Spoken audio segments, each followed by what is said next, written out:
Chapter 2, Part 3, Structural Organization of Life। इस part में हम सेल डिवीजन के बारे में डिस्कस करेंगे। By means of cell division cells reproduce and increase in number, यानी कि सेल डिवीजन के थ्रू सेल्स जो है, जितने भी लिविंग ऑर्गेनिजम्स में सेल्स हैं, वो सेल डिवीजन होती है उनमें और फिर वो नंबर में बढ़ते हैं, यानी कि अपना नंबर सेल डिवीजन के थ्रू बढ़ाते हैं। Nucleus divides first known as karyokinesis, यानी कि न्यूक्लियस, जो सेल के अंदर न्यूक्लियस होता है, वो सबसे पहले डिवाइड होता है सेल डिवीजन में। इस प्रोसेस को हम कहते हैं karyokinesis. Karyokinesis is followed by cytokinesis, division of cytoplasm, यानी कि जो कैरियोकाइनेसिस होती है, कैरियोकाइनेसिस के बाद साइटोकाइनेसिस होती है, यानी कि जो न्यूक्लियस के अराउंड साइटोप्लाज्म होता है, पहले न्यूक्लियस डिवाइड हो जाता है, उसे हम कैरियोकाइनेसिस कहते हैं। फिर साइटोप्लाज्म डिवाइड होता है, जिसको हम साइटोकाइनेसिस कहते हैं। सेल डिवीजन दो प्रोसेस के साथ होता है, karyokinesis and cytokinesis. There are two main types of cell division, mitosis and meiosis, यानी कि सेल डिवीजन दो तरीके से होती है, माइटोसिस के थ्रू भी हो सकती है और मियोसिस के थ्रू भी हो सकती है। लेकिन माइटोसिस में पहले कैरियोकाइनेसिस होती है, फिर साइटोकाइनेसिस होती है, और सेम गोज फॉर मियोसिस, यानी कि पहले कैरियोकाइनेसिस होगी और फिर साइटोकाइनेसिस होगी। अच्छा, माइटोसिस और मियोसिस से पहले कुछ फेजेस आते हैं क्रोमोसोम के, जिसके बाद कोई भी सेल डिवीजन होती है। सबसे पहले आता है G1 फेज, जिसको हम कहते हैं ग्रोथ फेज। इसमें क्रोमोसोम्स की ग्रोथ होती है। ये काफी लंबा फेज होता है, जैसे कि आप लोग इस सर्कल में देख सकते हैं, पिंक कलर वाला काफी लंबा फेज होता है। उसके बाद आता है एस फेज, जिसमें डीएनए की सिंथेसिस होती है, यानी कि डीएनए बनता है। उसके बाद आता है G2 फेज। G2 फेज सबसे छोटा फेज होता है, और इसमें क्या होता है, growth and preparation for mitosis, यानी कि माइटोसिस के लिए तैयारियां स्टार्ट होती हैं। जैसे हमारे घर में कोई भी मेहमान आते हैं, तो हम तैयारियां करते हैं, घर की सफाई करते हैं, खाना बनाते हैं, उनकी दावत का इंतजाम करते हैं। इसी तरह G2 फेज में माइटोसिस या मियोसिस होने के स्टार्ट की प्रिपरेशन की जाती है। तो G1 फेज, फिर S फेज होता है, उसके बाद G2 फेज होता है, यानी कि डीएनए की रेप्लिकेशन होती है इस फेज में। उसके बाद माइटोसिस स्टार्ट होती है या मियोसिस स्टार्ट होती है। माइटोसिस, अब हम पहले माइटोसिस के बारे में डिस्कस करेंगे कि माइटोसिस होती क्या है। Walter Flemming first describe the process of mitosis. जो वॉल्टर फ्लेमिंग एक साइंटिस्ट थे, इन्होंने सबसे पहले माइटोसिस का प्रोसेस बताया। A process of division in which a parent cell divides into two daughter cells in such a way that number of chromosomes remains same as in parent cell is that 46 chromosomes is called mitosis। यानी कि एक वो तरीका division का जिसमें जो parent cell है वो दो डॉटर सेल्स में डिवाइड हो जाए, इस तरीके से कि जितने भी क्रोमोसोम्स एक पेरेंट सेल में हो, वही क्रोमोसोम्स उतने ही नंबर दो डॉटर सेल्स में भी आए। जैसे इंसानों के क्रोमोसोम नंबर हमें पता है 46 क्रोमोसोम होते हैं एक सेल के अंदर इंसान के। तो जब इंसान का सेल माइटोसिस करता है और वो एक सेल से दो डॉटर सेल्स बनते हैं, तो जो दो डॉटर सेल्स होते हैं माइटोसिस के थ्रू जो बनते हैं, उनका भी जो नंबर ऑफ क्रोमोसोम होता है वो 46 ही होता है। Karyokinesis in mitosis is divided into four main phases, which are prophase, metaphase, anaphase and telophase. यानी कि हमने ये पढ़ा था कि हर सेल डिवीजन में पहले कैरियोकाइनेसिस होती है, उसके बाद साइटोकाइनेसिस होती है। जो माइटोसिस की कैरियोकाइनेसिस होती है, यानी कि न्यूक्लियस जब डिवाइड होता है माइटोसिस में, तो वो फोर फेजेस से गुजर के फिर डिवाइड होता है। पहला फेज होता है प्रोफेज, फिर आता है मेटाफेज, फिर एनाफेज एंड देन टीलोफेज। अब हम आगे एक एक के बारे में डिस्कस करेंगे। प्रोफेज, क्रोमेटिन नेटवर्क कंडेंसेस, यानी कि क्रोमेटिन नेटवर्क प्रोफेज में सबसे पहले ये स्टेप होता है कि क्रोमेटिन नेटवर्क गाढ़ा होने लग जाता है। अब गाढ़ा कैसे होता है, गाढ़ा होने से भी पहले डीएनए की रेप्लिकेशन होती है। डीएनए हमें पता है डबल हेलिक्स शेप का होता है, लाइक दिस। मैं अभी बना के दिखाती हूँ आपको। इनकी दो स्ट्रैंड्स होती हैं जो कि आपस में कॉइल्ड होती हैं, लाइक दिस। ठीक है, एक्सक्यूज टू माई ड्राइंग। उसके बाद जब रेप्लिकेशन होती है, तो ये दोनों स्ट्रैंड्स अलग अलग हो जाती हैं। जो पेरेंट डीएनए की स्ट्रैंड्स दोनों होती हैं, ये दोनों आपस से अलग अलग हो जाती हैं, लाइक दिस। जब रेप्लिकेशन होने लगती है, तो इस स्ट्रैंड के साथ ही इसकी रेप्लिका बनने लग जाती है। ये देखिए यहाँ पर, यानी कि कॉपी बनने लग जाती है एग्जैक्टली इसी स्ट्रैंड की, लेकिन वो रेप्लिका होती है, यहाँ पर भी बन जाती है। इस तरह से क्या होता है कि एक डीएनए जो कि पेरेंट डीएनए होता है उससे दो डीएनए बन जाते हैं। becomes visible as thick white thread like known as chromosome, यानी कि क्रोमोसोम बन जाते हैं। ये जो डीएनए होते हैं ये थिक हो जाते हैं, क्वाइट जो क्रोमेटिन नेटवर्क होता है, और वो धागे नुमा उनकी शेप हो जाती है, और उसको हम क्या कहते हैं, क्रोमोसोम कहते हैं। क्रोमोसोम्स और already double consist of two chromatids attach to each other at centromere, यानी कि जो क्रोमोसोम्स होते हैं ये ऑलरेडी डबल होते हैं। अब डबल कैसे होते हैं कि जब दो क्रोमेटिड्स होते हैं वो आपस में सेंटर से सेंट्रोमियर के थ्रू अटैच होते हैं। अब मैं आपको यहाँ पर ड्रॉ करके दिखाती हूँ, ये देखिए कि एक सेंट्रोमियर और ये दूसरा सेंट्रोमियर, ठीक है। दो सेंट्रोमियर आपस में कैसे जुड़े हुए होते हैं, दो सेंट्रोमियर आपस में बीच में सेंट्रोमियर की हेल्प से जुड़े हुए होते हैं। इनके बीच में ये जो ब्लू कलर का है ये सेंट्रोमियर है, और ये जो साइड्स में दो हैं ये क्रोमेटिड्स है, और इस पूरे को हम क्या कहते हैं, इस पूरे को हम कहते हैं क्रोमोसोम। तो इस तरह से क्रोमोसोम ऑलरेडी डबल होता है, दो क्रोमेटिड्स से बना हुआ होता है। न्यूक्लियर मेम्ब्रेन डिसअपियर्स, जो न्यूक्लियर मेम्ब्रेन होती है न्यूक्लियस के अराउंड वो डिसअपियर होने लग जाती है प्रोफेज में। Centromere divides to form two centrioles, यानी कि जो सेंट्रोमियर होता है वो डिवाइड हो जाता है और वो दो सेंट्रियोल्स बनाने लग जाता है। यानी कि यहाँ पर ये देखें, ये जो बीच में मैंने आपको अभी बताया कि दो क्रोमेटिड्स जब बीच में सेंट्रोमियर से जुड़े होते हैं, वो जो सेंटर वाला सेंट्रोमियर होता है वो अपोजिट पोल्स पे चले जाते हैं, और वो सेंट्रोमियर जो है वो सेंट्रियोल्स बनाते हैं दो, ठीक है। यहाँ पर दो सेंट्रियोल्स आपको दिख रहे होंगे, और ये अपोजिट पोल्स पे जाके ये बनाते हैं spindle fibres. Each move towards the opposite pole of cell and forms spindle fibres, ठीक है। Metaphase, each chromosome arranges itself on metaphase plate or equatorial plate of spindle। अच्छा, इसमें क्या होता है कि जो क्रोमोसोम्स होते हैं रेप्लिकेशन हो गई, कंडेंस हो गए, थिक हो गए, उसके बाद क्या होता है कि ये जो है स्पिंडल फाइबर जो बनती हैं सेंट्रियोल्स की मदद से। सेंट्रियोल्स कहाँ से बन रहे थे, सेंट्रोमियर्स से। तो सेंट्रोमियर जब दो सेंट्रियोल्स बना रहे थे और वो अपोजिट पोल्स पे जाके स्पिंडल फाइबर्स बना रहे थे, स्पिंडल फाइबर्स के बीच में जो है क्रोमोसोम्स खुद को अरेंज करते हैं, जैसा कि आप लोग यहाँ पर देख सकते हैं। ये देखिए बीच में इन लोगों ने खुद को अरेंज कर दिया हुआ है, और इस प्लेट को हम कहते हैं इक्वेटोरियल प्लेट या तो फिर metaphase plate. Each chromosome is attached to separate spindle fiber by its centromere। जो सेंट्रोमियर होता है इनका क्रोमोसोम के बीच में, वो स्पिंडल फाइबर से अटैच होने में क्रोमोसोम्स को हेल्प करता है। एनाफेज, थर्ड ये है phase. Centromeres of a chromosome divides, यानी कि जो अगेन जो सेंट्रोमियर्स होते हैं एक क्रोमोसोम के बीच में, हमने ये पढ़ा कि क्रोमोसोम दो क्रोमेटिड्स से बने हुए। अब जो दो क्रोमेटिड्स होते हैं वो दोनों आपस में सेंट्रोमियर के थ्रू जुड़े हुए होते हैं, वो सेंट्रोमियर डिवाइड हो जाता है और वो दो क्रोमेटिड्स अपोजिट पोल्स की तरफ मूव करने लग जाते हैं। यहाँ पर ये देख सकते हैं क्रोमेटिड का, क्रोमोसोम का एक क्रोमेटिड और उसी क्रोमोसोम का दूसरा क्रोमेटिड दोनों अपोजिट पोल्स की तरफ मूव करने लग जाते हैं। Each chromatid begins to move towards the opposite poles, यानी कि हर जो क्रोमेटिड होता है वो एक दूसरे से अपोजिट डायरेक्शन में मूव करने लग जाता है। टेलोफेज, ये लास्ट स्टेप है। Chromatids at this stage now called chromosomes reach the poles, यानी कि जो क्रोमेटिड्स होते हैं हमने पढ़ा था, ये एक क्रोमेटिड ये दूसरा क्रोमेटिड, ये आपस में जुड़े हुए होते हैं सेंट्रोमियर की मदद से, ठीक है। इस पूरे को हम पहले कह रहे थे क्रोमोसोम, लेकिन कह रहे हैं कि टेलोफेज में आके ये जो एक क्रोमेटिड होता है, यहाँ पर देखें ये एक क्रोमेटिड ये दूसरा क्रोमेटिड, इस एक क्रोमेटिड को टेलोफेज के दौरान पूरा एक क्रोमोसोम कहा जाता है और ये दूसरा क्रोमोसोम बन जाता है, ठीक है।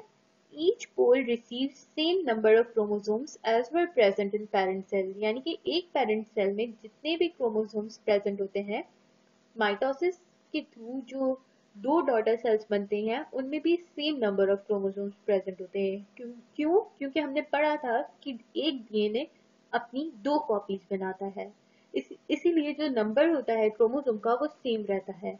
न्यूक्लियर मेम्ब्रेन अपीयर्स, यानी कि इनके अराउंड न्यूक्लियर मेम्ब्रेन आने लग जाती है। यहाँ पर आप लोग देख सकते हैं ये न्यूक्लियर मेम्ब्रेन डायग्राम में, ये देखिए यहाँ पर ये आ रही है, न्यूक्लियर मेम्ब्रेन बन रही है आहिस्ता आहिस्ता, इनके बीच में थोड़ा सा स्पेस है, यानी कि कम्प्लीटली नहीं बनी लेकिन ये बनने वाली है। टू डॉटर न्यूक्लियर फॉर्म, यहाँ पर देखें ये वन डॉटर न्यूक्लियर और ये टू डॉटर न्यूक्लियर, ये दोनों बन चुकी हैं कैरियोकाइनेसिस के थ्रू, लेकिन अभी साइटोकाइनेसिस नहीं हुई। यहाँ पर जो साइटोप्लाज्म है लाइट पिंक कलर का, ये अभी तक डिवाइड नहीं हुआ। तो कैरियोकाइनेसिस कंप्लीट हो गई, दो डॉटर न्यूक्लियर बन गए। Cytokinesis. Cytoplasm of the cell also divides into two by the process of cleavage. यानी कि cleavage होती है, जो cytoplasm होता है वो दो में divide हो जाता है. Nucleus of each daughter cell contains the same chromosome number as in parent cell. वही बात आ गई कि जितने भी क्रोमोसोम नंबर होते हैं एक पेरेंट में, उतने ही दोनों डॉटर सेल्स में सेम नंबर ऑफ क्रोमोसोम्स आते हैं। इस तरह से साइटोप्लाज्म भी डिवाइड होता है और दो डॉटर सेल्स बन जाते हैं कंप्लीटली। इंपॉर्टेंस ऑफ माइटोसिस, यानी कि माइटोसिस की क्या अहमियत है। Responsible for development and growth of organism, यानी कि एक ऑर्गेनिज्म की डेवलपमेंट, यानी कि वो बढ़ता कैसे है और उसकी ग्रोथ कैसे होती है, तो वो माइटोसिस के थ्रू होती है। क्यों? क्योंकि माइटोसिस में तो नंबर सेम रहता है, तो इस तरह से बॉडी में जितने भी सेल्स हैं उनके नंबर सेम रहते हैं और वो एक तरीके से प्रॉपरली ग्रोथ करवाते हैं एक ऑर्गेनिज्म की।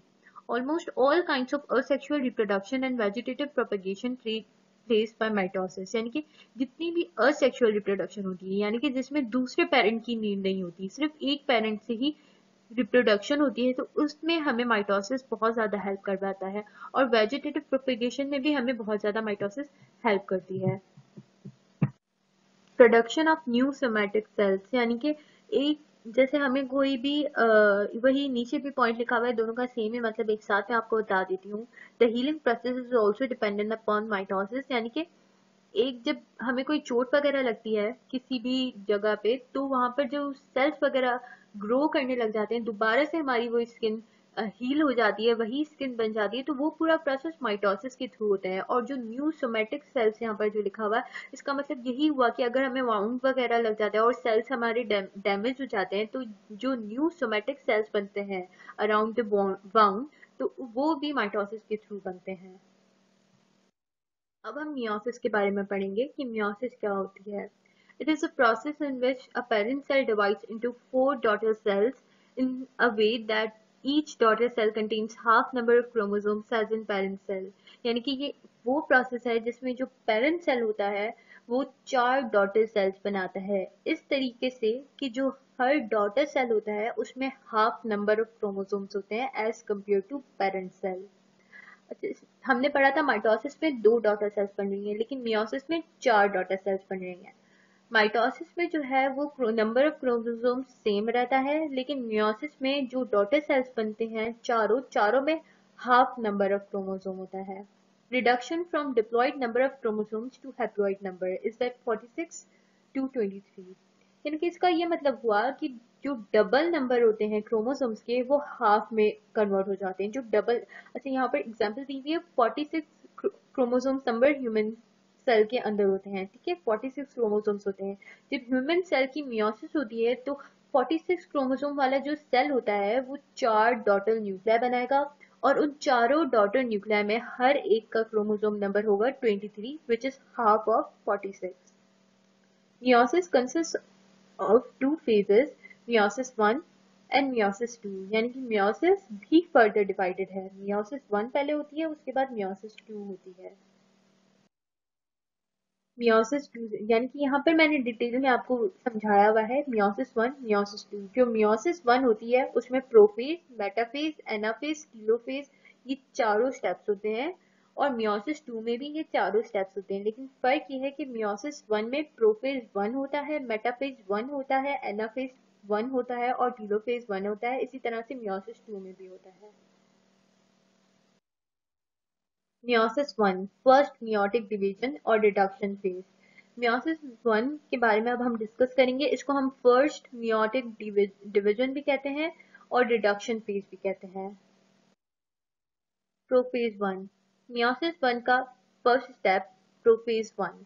Those chromosomes in the cell which are similar to each other in shape and size are called homologous chromosomes, यानी कि वो क्रोमोसोम्स एक सेल के अंदर जो कि आपस में एक तरह से के दिखते हों और उनका साइज भी एक जैसा हो, उन क्रोमोसोम्स को हम कहते हैं होमोलोगस क्रोमोसोम्स।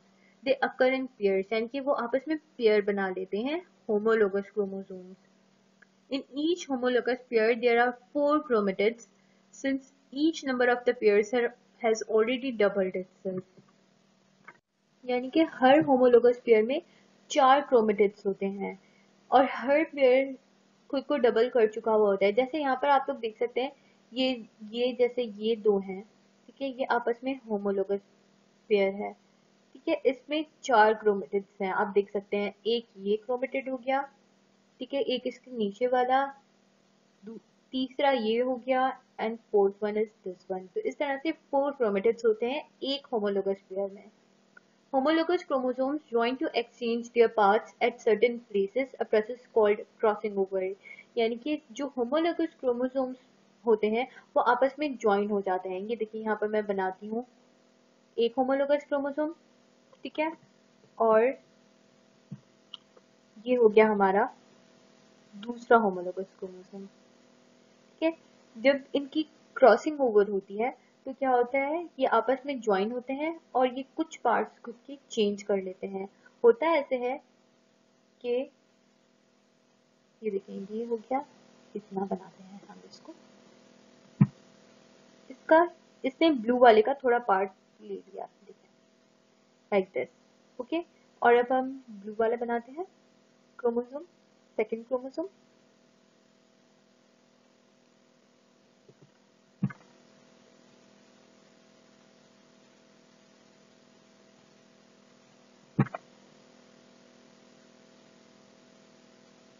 ये देखें, यहाँ पर ये हो गई है हमारी क्रॉसिंग ओवर, यानी कि इन्होंने आपस में अपने पार्ट्स चेंज कर दिए हैं एक होमोलोगस पेयर ने। इस प्रोसेस को हम कहते हैं क्रॉसिंग ओवर, और क्रॉसिंग ओवर प्रोफेज 1 में हो जाती है। Exchange of genetic material takes place, यानी कि जितना भी जेनेटिक मटेरियल होता है आपस में ये लोग चेंज कर लेते हैं ड्यूरिंग क्रॉसिंग ओवर, ये हमने पढ़ा, ठीक है।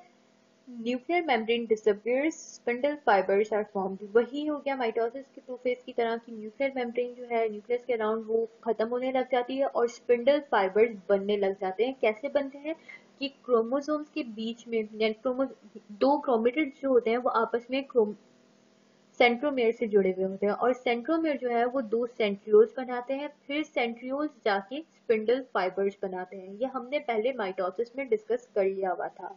तो इस तरह से फिर स्पिंडल फाइबर्स बनने लग जाती हैं प्रोफेज 1 में। Metaphase 1, pairs of homologous chromosomes arrange themselves on metaphase plates and come to lie into parallel lines। यानी कि जो पेयर होता है होमोलोगस क्रोमोसोम का, हमने पढ़ा था, जैसे यहाँ पर ये देखिए क्लियरली नजर आ रहा है, ये होमोलोगस पेयर बना हुआ है एक पूरा, ये मेटाफेज प्लेट पे आता है, यानी कि जो बीच वाली प्लेट होती है स्पिंडल फाइबर्स का जो मिड पार्ट होता है उस पे आके ये अरेंज हो जाते हैं। Anaphase 1, homologous chromosomes each with 2 chromatids move to opposite poles। यानी कि अब कह रहे हैं कि जो होमोलोगस क्रोमोसोम्स होते हैं, जो कि ऊपर मैंने आपको पेयर दिखाया, उनमें से हर आपस में अलग हो जाते हैं, यानी कि एक क्रोमोसोम अलग हो जाता है और ये दूसरा क्रोमोसोम अलग हो जाता है। ये दोनों आपस में अलग हो जाते हैं। ईच कंसिस्ट ऑफ 2 क्रोमेटिड्स, यानी कि 2 क्रोमेटिड्स होते हैं हर पेयर के पास और वो अपोजिट पोल्स की तरफ मूव करने लग जाते हैं। Each of the daughter cells now has at least one chromosome of the homologous pair। अब ये कह रहे हैं जो homologous pair था, ये देखें, ये एक, ये दो, ये पूरा homologous chromosome हो गया, homologous pair हो गया। कह रहे हैं कि हर जो daughter cell बनेगा, ये एक daughter cell, ये दूसरा daughter cell, इसके पास पूरा एक क्रोमोसोम होगा दो क्रोमेटिड्स के साथ, और इसके पास भी पूरा एक क्रोमोसोम होगा दो क्रोमेटिड्स के साथ।